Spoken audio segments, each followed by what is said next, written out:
தந்தை மகன் தூயாவியாரின் பெயராலே.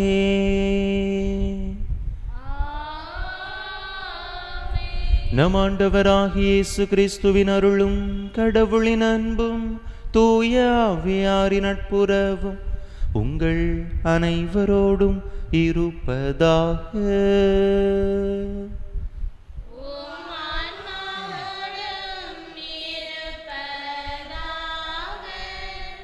இயேசுவில் அன்பார்ந்த சகோதர சகோதரிகளே, இந்த தெய்வீக திருப்பலியானது மெல்டன் நல்ல வேலை கிடைக்கும்படியாகவும், சிறில் சந்தான பிச்சையான்ம இளைப்பாற்றிக்காகவும், ஜேம்ஸ் அருட்தந்தை அந்தோணிதாஸ் என்கின்ற மணி என்பவருடைய பிறந்தநாள் நன்றி பலியாகவும், ஜேம்ஸ் ஆன்ம இளைப்பாற்றி பலியாகவும் ஒப்பு கொடுக்கப்படுகின்றது. இந்த கருத்துக்களோடு நாமும் நம்முடைய தேவைகளையும் கருத்துக்களையும் இணைத்து இந்த தெய்வீக திருப்பலியிலே இறைவனுடைய அருள் வேண்டி ஆசீர் வேண்டி மன்றாடுவோம். தகுதியான விதத்தில் இந்த பலியை ஒப்பு கொடுக்க தடையாக இருக்கக்கூடிய நம்முடைய பாவங்கள், குற்றங்கள், குறைகள், பலவீனங்கள் அனைத்தையும் நினைத்து பார்த்து இறைவனிடத்திலே மன்னிப்பு வேண்டுவோம். எல்லாம் வல்ல இறைவனிடமும் சகோதர சகோதரிகளை உங்களிடமும் நான் பாவி என்பதை ஏற்றுக்கொள்கிறேன். ஏனெனில் என் சிந்தனையாலும் சொல்லாலும் செயலாலும் கடமைகள் தவறியதாலும் பாவங்கள் பல செய்தேன். என் பாவமே, என் பாவமே, என் பெரும் பாவமே.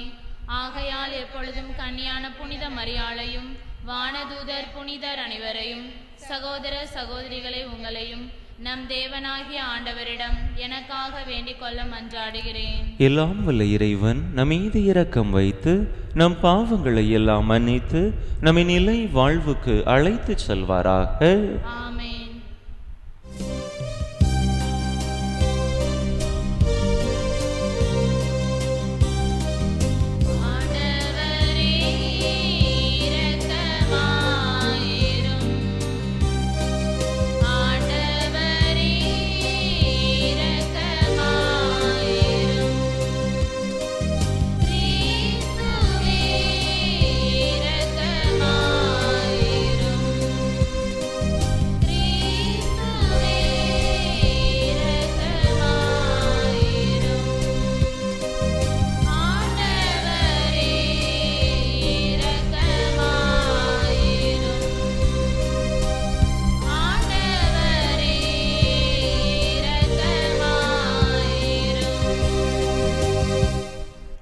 மன்றாடுவோமாக.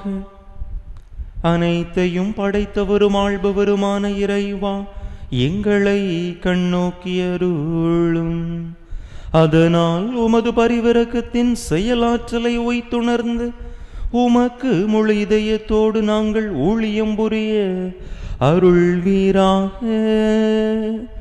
உம்மோடு தூயாவியாரின் ஒன்றிப்பில் ஒரே இறைவனாய் என்றென்றும் வாழ்ந்து ஆட்சி செய்கின்ற எங்கள் ஆண்டவரும் உம் திருமகனுமாகிய இயேசு கிறிஸ்து வழியாக உம்மை மன்றாடுகின்றோ.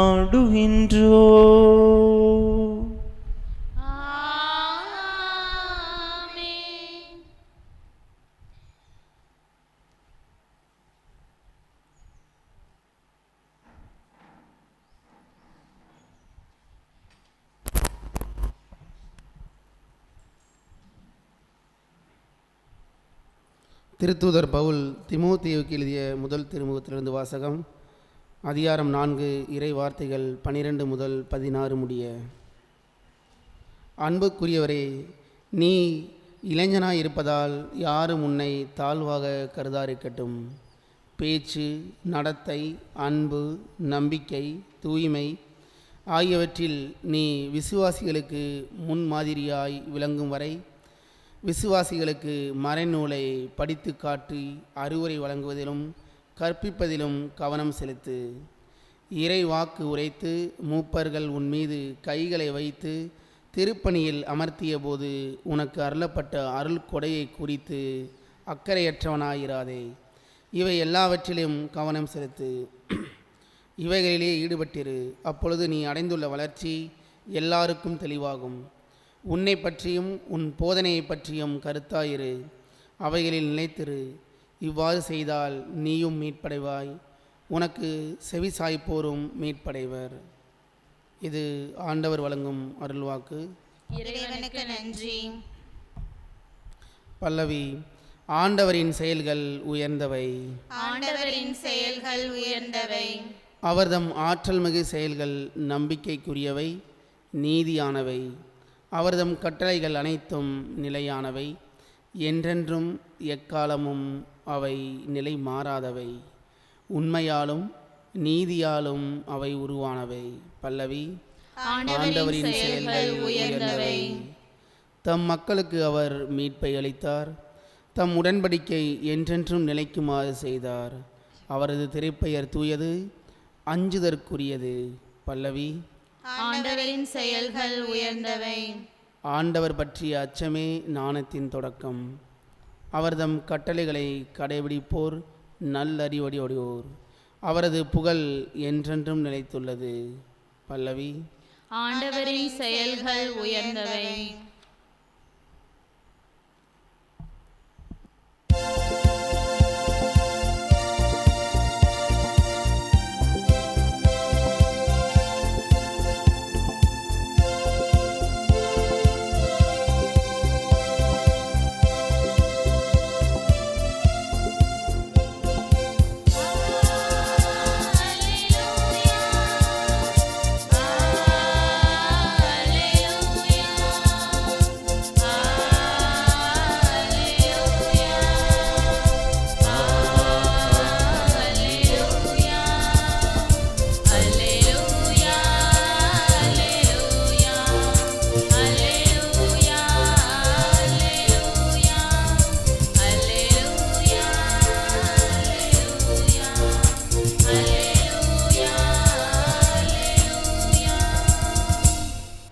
பெரும் சுமை சுமந்து சோர்ந்திருப்பவர்களே, எல்லோரும் என்னிடம் வாருங்கள், நான் உங்களுக்கு இளைப்பாறுதல் தருவேன் என்கிறார் ஆண்டவர்.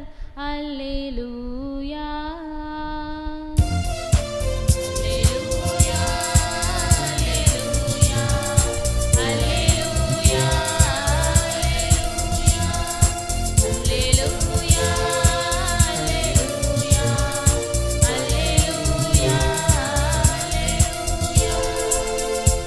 ஆண்டவர் உங்களோடு இருப்பாராக. உம் ஆன்மாவோடும் இருப்பாராக. லூக்கா எழுதிய தூய நற்செய்தியிலிருந்து வாசகம். ஆண்டவரே, மாட்சி உமக்கே. அதிகாரம் 7 இறை வசனங்கள் 36 முதல் 50 முடிய. அக்காலத்தில் பரிசேயருள் ஒருவர் இயேசுவை தம்மோடு உண்பதற்கு அழைத்திருந்தார். அவரும் அந்த பரிசேயருடைய வீட்டிற்கு போய் பந்தியில் அமர்ந்தார். அந்நகரில் பாவியான பெண் ஒருவர் இருந்தார். இயேசு பரிசேயருடைய வீட்டில் உணவு அருந்த போகிறார் என்பது அவருக்கு தெரிய வந்தது. உடனே அவர் நறுமண தைலம் கொண்ட படிகச் சிமிழை கொண்டு வந்தார். இயேசுவுக்கு பின்னால் கால் மாட்டில் வந்து அவர் அழுது கொண்டே நின்றார். அவருடைய காலடிகளை தம் கண்ணீரால் நனைத்து தம் கூந்தலால் துடைத்து தொடர்ந்து முத்தமிட்டு அக்காலடிகளில் நறுமண தைலம் பூசினார். அவரை அழைத்த பரிசேயர் இதை கண்டு, இவர் ஓர் இறைவாக்கினர் என்றால் தம்மை தொடுகிற இவள் யார், எத்தகையவள் என்று அறிந்திருப்பார், இவள் பாவியாயிற்றே என்று தமக்குள்ளே சொல்லிக் கொண்டார். இயேசு அவரை பார்த்து, சீமோனே, நான் உமக்கு ஒன்று சொல்ல வேண்டும் என்றார். அதற்கு அவர், போதகரே, சொல்லும் என்றார். அப்பொழுது அவர், கடன் கொடுப்பவர் ஒருவரிடம் ஒருவர் 500 தெனாரியமும் மற்றவர் 50 தெனாரியமுமாக இருவர் கடன் பட்டிருந்தனர். கடனை தீர்க்க அவர்களால் முடியாமற் போகவே இருவர் கடனையும் அவர் தள்ளுபடி செய்துவிட்டார். இவர்களுள் யார் அவரிடம் மிகுந்த அன்பு செலுத்துவார் என்று கேட்டார். சீமோன் மறுமொழியாக, அதிக கடனை யாருக்கு தள்ளுபடி செய்தாரோ அவரே என நினைக்கிறேன் என்றார். இயேசு அவரிடம், நீர் சொன்னது சரியே என்றார். பின்பு அப்பெண்ணின் பக்கம் அவர் திரும்பி சீமோனிடம், இவரை பார்த்தீரா? நான் உம்முடைய வீட்டிற்குள் வந்தபோது நீர் என் காலடிகளை கழுவ தண்ணீர் தரவில்லை. இவரோ தம் கண்ணீரால் என் காலடிகளை நனைத்து அவற்றை தம் கூந்தலால் துடைத்தார். நீர் எனக்கு முத்தம் கொடுக்கவில்லை. இவரோ நான் உள்ளே வந்தது முதல் என் காலடிகளை ஓயாமல் முத்தமிட்டு கொண்டே இருக்கிறார். நீர் எனது தலையில் எண்ணெய் பூசவில்லை. இவரோ என் காலடிகளில் நறுமண தைலம் பூசினார். ஆகவே நான் உமக்கு சொல்கிறேன், இவர் செய்த பல பாவங்கள் மன்னிக்கப்பட்டன, ஏனெனில் இவர் மிகுதியாக அன்பு கூர்ந்தார். குறைவாக மன்னிப்பு பெறுவோர் குறைவாக அன்பு செலுத்துவோர் ஆவர் என்றார். பின்பு அப்பெண்ணை பார்த்து, உம் பாவங்கள் மன்னிக்கப்பட்டன என்றார். பாவங்களையும் மன்னிக்கும் இவர் யார் என்று அவரோடு பந்தியில் அமர்ந்திருந்தவர்கள் தங்களுக்குள் சொல்லிக் கொண்டார்கள். இயேசு அப்பெண்ணை நோக்கி, உமது நம்பிக்கை உம்மை மீட்டது, அமைதியுடன் செல்க என்றார். ஆண்டவரின் அருள் வாக்கு. கிறிஸ்துவே உமக்கு புகழ்.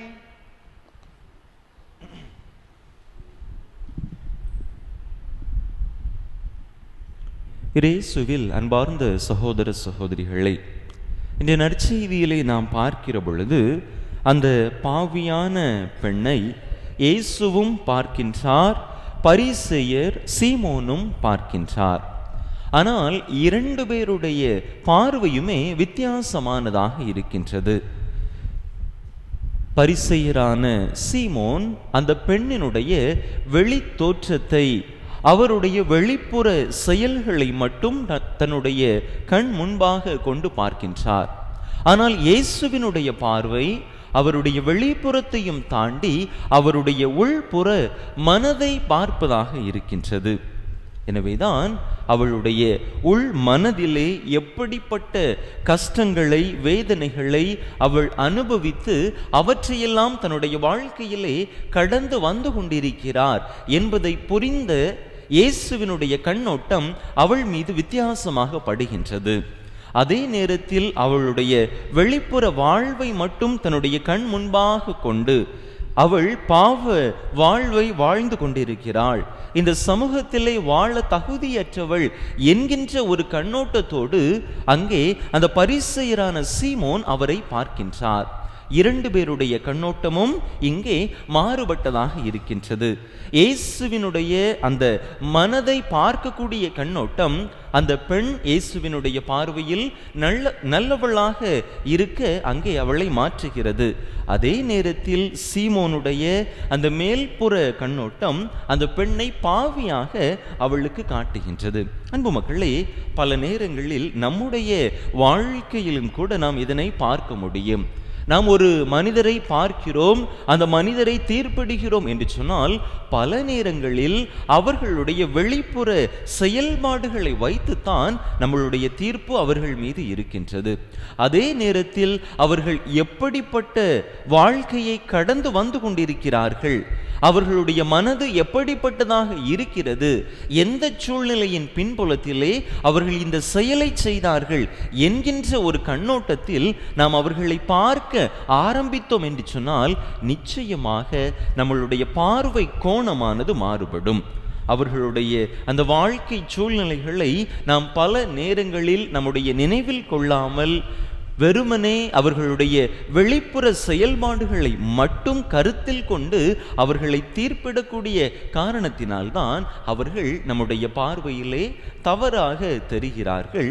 அவர்களுடைய செயல்களும் நம்முடைய தீர்ப்புக்கு உட்படுவதாக மாறிவிடுகின்றது. அன்பு மக்களே, உளவியலிலே ஒரு பாட பிரிவு உண்டு, NLP, அதாவது நியூரோ லிங்குவிஸ்டிக் புரோகிராம் என்று சொல்லப்படக்கூடிய ஒரு பாட பிரிவு உண்டு. உளவியலினுடைய இந்த பாட பிரிவின்படி என்ன சொல்லுகிறார்கள் உளவியலாளர்கள் என்று சொன்னால், ஒரு மனிதர் ஒரு செயலை செய்கிறார் என்று சொன்னால் அதை அவர் நல்லது என்று நினைத்துத்தான் செய்கிறார். ஒருவேளை அவர் செய்யக்கூடிய அந்த செயல் மற்றவர்களுக்கு தவறாக தெரியலாம். அதனை நாம் கருத்தில் கொண்டு நாம் அந்த மனிதரை தீர்ப்பிடக்கூடாது. ஏனென்றால் அவருடைய பார்வை கோணத்தில் அவர் ஒரு செயலை நல்லதாக நினைத்து அது பிறருக்கு மகிழ்ச்சி கொடுக்கும், தனக்கும் இன்பம் பயக்கும் என்கின்ற கண்ணோட்டத்தில் தான் அவர் அந்த செயலை முன்னெடுத்தார். ஆனால் அவருடைய பார்வை கோணம் வித்தியாசமாக இருக்கின்றது, அதை பார்ப்பவர்களுடைய பார்வை கோணம் வித்தியாசமாக இருக்கின்றது. எனவேதான் அந்த செயலை முன்னிட்டு அந்த மனிதரை நாம் தீர்ப்புக்கு உள்ளாக்குகிறோம் என்று உளவியலாளர்கள் சொல்லுகிறார்கள். எனவே அன்பார்ந்த சகோதர சகோதரிகளே, நம்முடைய வாழ்க்கையை சிறு சிந்தித்து பார்ப்போம். இனிமேல் யாரையாவது நாம் தீர்ப்பிடுகின்ற பொழுது அவர்களுடைய வெளிப்புற செயல்பாடுகளை மட்டும் கருத்தில் கொள்ளாமல் அவர்கள் கடந்து வரக்கூடிய அந்த பாதையையும் கண்முன் கொண்டு அவர்களுடைய மனதையும் சற்று உற்று பார்த்து அதற்கு பிற்பாடு நாம் தீர்ப்பிடலாம். அவ்வாறு நாம் அவர்களுடைய மனதை அறியக்கூடிய நிலைக்கு கடந்து சென்று விட்டோம் என்று சொன்னால் நாம் அந்த தீர்ப்பிடக்கூடிய நிலையையும் கடந்து சென்று விடுவோம். எனவே அப்படிப்பட்ட நல்லதொரு மனநிலையை இன்றைய நாளிலே நாம் பெற்றுக்கொள்ள வேண்டும் என்று இன்றைய நற்செய்தியின் மூலமாக நம் ஆண்டவர் நம்மை அழைக்கின்றார். 1 சாமுவேல் புத்தகத்திலே 16வது அதிகாரம் 7வது இறை வசனத்திலே நாம் வாசிக்கின்றோம். மனிதர் பார்ப்பது போல ஆண்டவர் பார்ப்பதில்லை. மனிதர்கள் முகத்தை பார்க்கின்றனர், ஆனால் ஆண்டவரோ அகத்தை பார்க்கின்றார் என்று அருமையாக நாம் வாசிக்க கேட்கின்றோம். எனவே நாமும் நம்முடைய பார்வை கோணத்தை மாற்றுவோம். வெறுமனே முகத்தை பார்த்து மனிதர்களை தீர்ப்பிடுவதை விட அவர்களுடைய அகம் எப்படிப்பட்ட பாதையை கடந்து வந்து கொண்டிருக்கிறது என்பதையும் உணர்ந்து நம்முடைய வாழ்விலே நாம் செயல்பட ஆரம்பிப்போம். அப்படி செயல்படுகிற பொழுது நம்முடைய வாழ்க்கையில் நாம் பிறரை குறித்து தீர்ப்பிடுவது நிச்சயமாக குறைந்துவிடும். அவர்களுடைய எண்ண ஓட்டங்களுக்கு ஏற்ப அவர்களை புரிந்து நாமும் வாழ தொடங்கி விடுவோம். அப்படிப்பட்ட நல்லதொரு அர்த்தமுள்ள வாழ்வை வாழக்கூடிய வரத்தை கேட்டு தொடர்ந்து இந்த பலியிலே இணைந்து மன்றாடுவோம். ஆமென்.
சகோதர சகோதரிகளே, என்னுடையதும் உங்களுடையதுமான இப்பலி எல்லாம் வல்ல தந்தையாக இறைவனுக்கு ஏற்றதாகும்படி மன்றாடுங்கள்.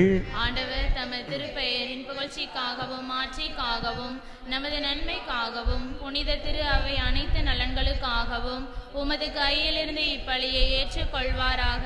ஆண்டவரே, உம் ஊழியர்களாகிய எங்கள் மன்றாட்டுக்களை கனிவுடன் கண்ணோக்கி இக்காணிக்கைகளை ஏற்றருளும். இவ்வாறு உமது பெயரின் மாட்சிக்காக நாங்கள் ஒவ்வொருவரும் ஒப்பு கொடுக்கும் காணிக்கை அனைவருடைய மீட்புக்கும் பயன்படுவதாக.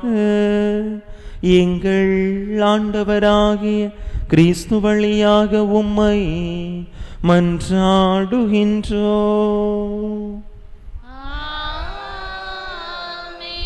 ஆண்டவர் உங்களோடு இருப்பாராக. இதயங்களை மேலே எழுப்புங்கள். நம் இறைவனாகிய ஆண்டவருக்கு நன்றி கூறுவோம். ஆண்டவரே, தூயவரான தந்தையே, என்றுமுள்ள எல்லாம் வல்ல இறைவா, இந்நாளும் எவ்விடத்திலும் நாங்கள் உமக்கு நன்றி செலுத்துவது மெய்யாகவே தகுதியும் நீதியுமாகும். எங்கள் கடமையும் மீட்புக்குரிய செயலுமாகும். ஏனெனில் நீர் உலக அனைத்தையும் படைத்தீர், காலங்களின் மாற்றங்களையும் முறைப்படுத்தினீர், உமது சாயலில் மனிதரை உருவாக்கினீர், இவ்வுலகின் வியத்தகு பொருட்கள் எல்லாவற்றையும் அவர்களுக்கு பணிய வைத்தீர். இவ்வாறு அவர்கள் உமது படைப்புகள் அனைத்தின் மீதும் பதிலாட்களாக ஆட்சி செலுத்தவும், செயல்களின் மேன்மையை கண்டு உமை இடையராது புகழ்ந்தேத்தவும் எங்கள் ஆண்டவராகிய கிறிஸ்து வழியாக செய்தருளினீர். ஆகவே நாங்கள் வானதூதர் அனைவரோடும் சேர்ந்து உமை புகழ்ந்தேத்தி அக்களித்து கொண்டாடி ஆர்ப்பரிப்பதாவது:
ஆண்டவரே, நேர்மையாகவே தூயவர், தூய்மை அனைத்துக்கும் ஊற்று. ஆகவே உம்முடைய ஆவியை பொழிந்து இக்காணிக்கைகளை தூய்மைப்படுத்த உமை வேண்டுகின்றோம். இவ்வாறு எங்கள் ஆண்டவர் இயேசு கிறிஸ்துவின் உடலும் இரத்தமுமாக எங்களுக்கு இவை மாறுவனவாக. அவர் பாடுபட உளம் கனிந்து தம்மை கையளித்த போது அப்பத்தை எடுத்து நன்றி செலுத்தி அதை பிட்டு தம் சீடர்களுக்கு அளித்து அவர் கூறியதாவது: அனைவரும் இதிலிருந்து பெற்று உண்ணுங்கள், ஏனெனில் இது உங்களுக்காக கையளிக்கப்படும் என் உடல்.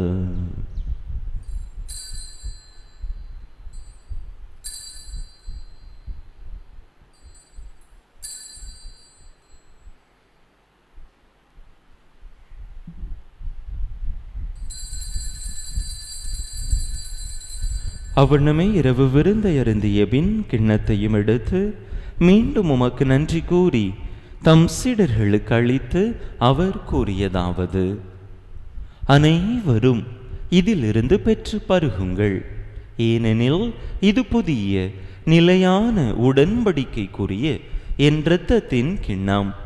இது பாவ மன்னிப்புக்கென்று உங்களுக்காகவும் பலருக்காகவும் சிந்தப்படும்.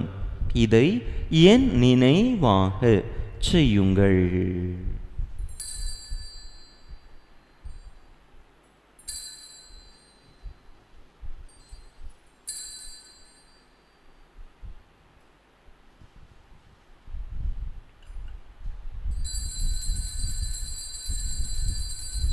நம்பிக்கையின் மறைபொருள்.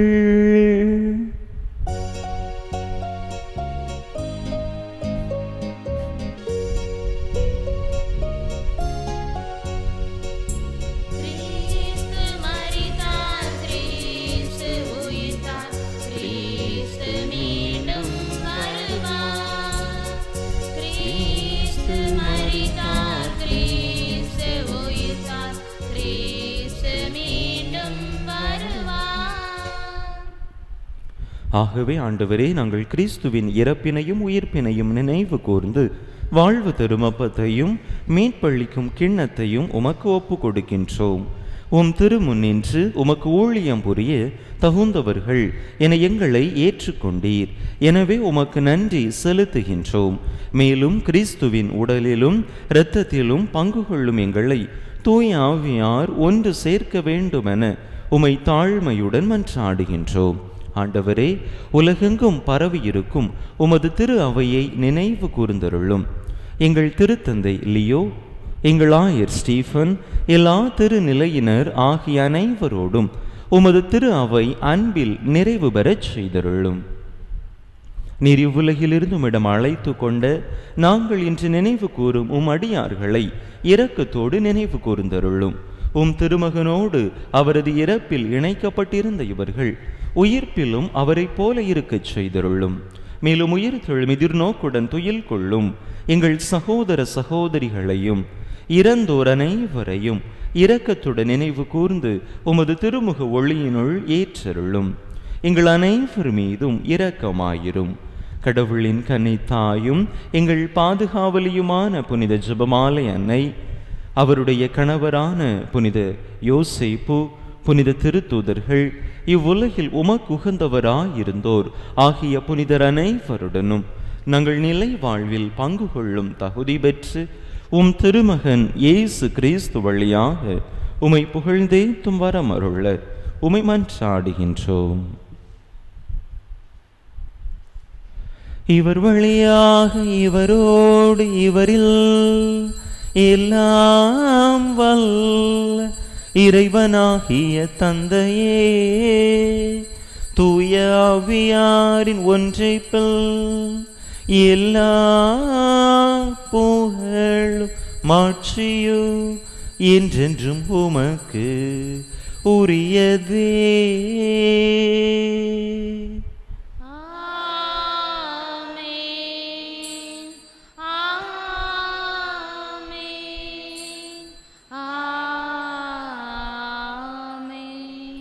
மீட்பரின் கட்டளையால் கற்பிக்கப்பட்டு இறை படிப்பினையால் பயிற்சி பெற்ற நாம் துணிந்து சொல்லுவோம்.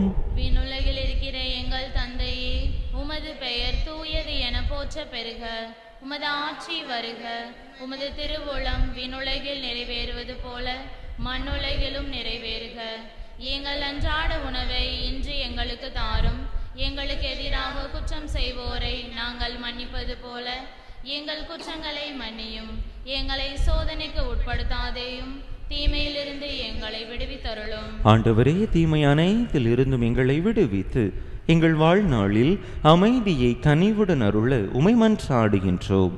உமது இரக்கத்தின் உதவியால் நாங்கள் பாவத்திலிருந்து எப்போதும் விடுதலை பெற்று யாதொரு கலக்கமுமின்றி நலமாய் இருப்போமாக. நாங்கள் எதிர்நோக்கி இருக்கும் பேரின்பத்துக்காகவும் எமீட்பராகிய இயேசு கிறிஸ்துவின் வருகைக்காகவும் காத்திருக்கின்றோம். ஆண்டவரே இயேசு கிறிஸ்துவே, அமைதியை உங்களுக்கு விட்டுச் செல்கின்றேன், என் அமைதியையே உங்களுக்கு அளிக்கின்றேன் என்றும் திருத்தூதர்களுக்கு மொழிந்தீரே. எங்கள் பாவங்களை பாராமல் உமது திரு அவையின் நம்பிக்கையை கண்ணோக்கி உமது திருவுளத்துக்கு ஏற்ப அதற்கு அமைதியையும் ஒற்றுமையையும் அளித்தருள்வீராக. என்றென்றும் வாழ்ந்து ஆட்சி செய்கின்றவர் நீரே. ஆண்டவருடைய அமைதி உங்கள் அனைவரோடும் என்றும் இருப்பதாக. ஒருவருக்கொருவர் கிறிஸ்து வழங்கும் அமைதியை பகிர்ந்து கொள்வோம்.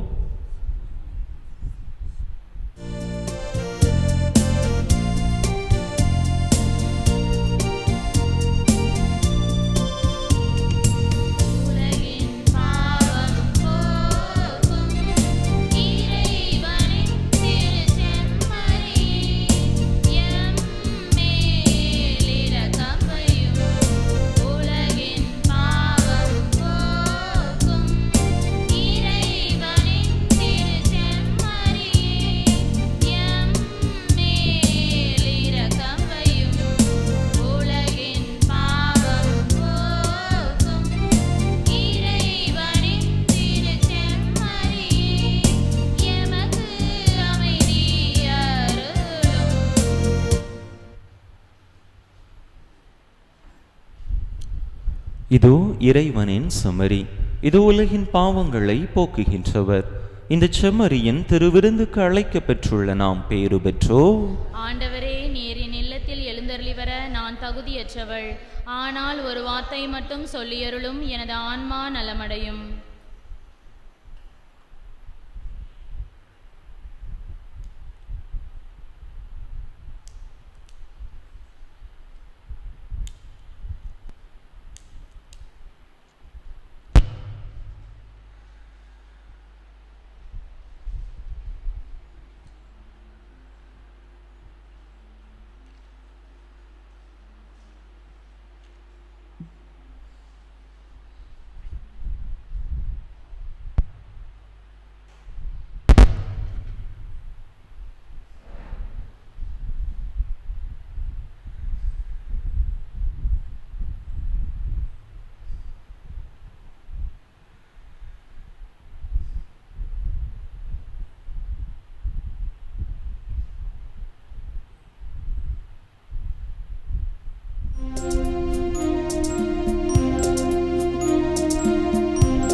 நூற்றாண்டு இறைவேண்டல்.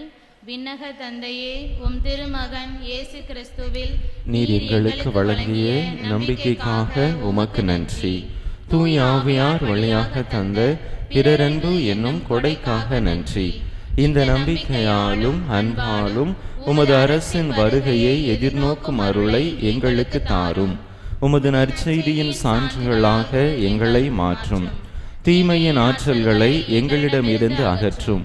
நாங்களும் இவ்வுலகும் புதிய விண்ணகம் புதிய மண்ணகம் நோக்கிய பயணத்தில் இறை வார்த்தையால் மாற்றம் பெறுவோமாக.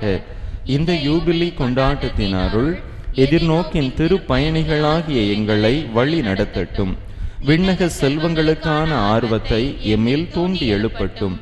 எம் மீட்பர் இயேசுவின் மகிழ்ச்சியும் அமைதியும் உலகை நிரப்புவதாக. மூவொரு கடவுளே, உமக்கே மாட்சி, உமக்கே புகழ், உமக்கே நன்றி. ஆமென். கடவுளே, உமது இரக்கம் எத்துணை உயர் மதிப்புள்ளது. மானிடர் உம் இறக்கைகளின் நிழலில் புகலிடம் பெறுகின்றனர். மன்றாடுவோமாக. ஆண்டவரே, நாங்கள் பெற்றுக்கொண்ட விண்ணக கொடைகளின் செயலாற்றல் எங்கள் மனதையும் உடலையும் ஆட்கொண்டருள உம்மை வேண்டுகின்றோ. அதனால் நாங்கள் எங்கள் விருப்பு வெறுப்புகளுக்கு இடம் கொடாமல் இத்திருவிருந்தின் பயனுக்கு ஏற்ப வாழ்வோமாக. எங்கள் ஆண்டவராகிய கிறிஸ்து வழியாக உம்மை மன்றாடுகின்றோ.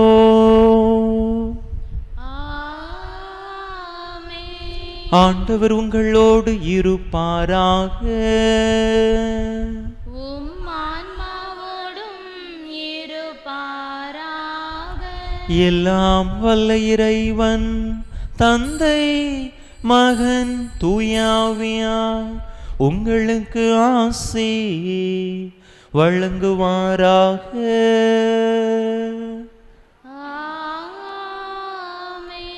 இறையாசிரை நிறைவாக பெற்றவர்களாக சென்று வாருங்கள். திருப்பலி நிறைவேறிற்று.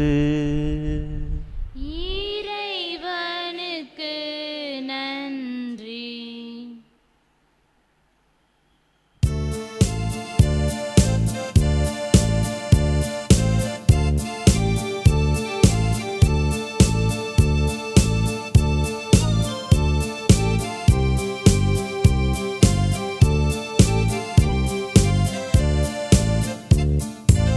இதயம் மகிழுதம்மா,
திருப்பலியை நிறைவேற்றிய தந்தை அவர்களின் ஆன்ம நலனுக்காகவும் உடல் உள்ள நலனுக்காகவும் அருள் சகோதரிகளின் உடல் உள்ள நலனுக்காகவும் அவர்களது பணி சிறக்கவும் திருப்பலியில் பங்கேற்ற ஒவ்வொருவரின் குடும்ப நலனுக்காகவும் பிள்ளைகளின் நற்படிப்பிற்காகவும் வேண்டிக் கொள்வோம்.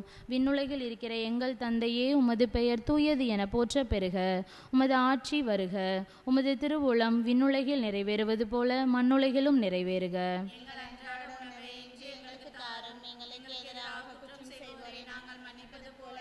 எங்கள் குற்றங்களை மன்னியும், எங்களை சோதனைக்குட்படுத்தாதையும் தீமையிலிருந்து எங்களை விடுவித்தருளும். அருள் நிறைந்த மரியே வாழ்க, ஆண்டவர் உம்முடனே. பெண்களுக்குள் ஆசீர் பெற்றவர் நீரே. உம்முடைய திருவயிற்றின் கனியாகிய இயேசுவும் ஆசி பெற்றவரே. புனித மரியே, இறைவனின் தாயே, பாவிகளாக இருக்கின்ற எங்களுக்காக இப்பொழுதும் எங்கள் இறப்பின் வேலையும் வேண்டிக் கொள்ளும். ஆமேன். தந்தைக்கும் மகனுக்கும் தூய ஆவிக்கும் மாட்சிமை உண்டாவதாக. தொடக்கத்தில் இருந்தது போல இப்பொழுதும் எப்பொழுதும் என்றென்றும் இருப்பதாக. ஆமேன். புனித ஜெபமாலை அன்னையே, எங்களுக்காக வேண்டிக் கொள்ளும். புனித ஜெபமாலை அன்னையே, எங்களுக்காக வேண்டிக் கொள்ளும். புனித ஜெபமாலை அன்னையே, எங்களுக்காக வேண்டிக் கொள்ளும்.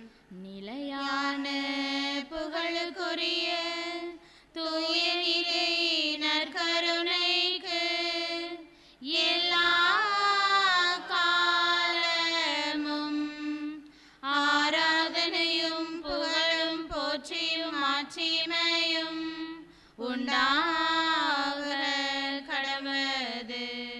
தந்தை மகன் தூய ஆவியாரின் பெயராலே ஆமென்.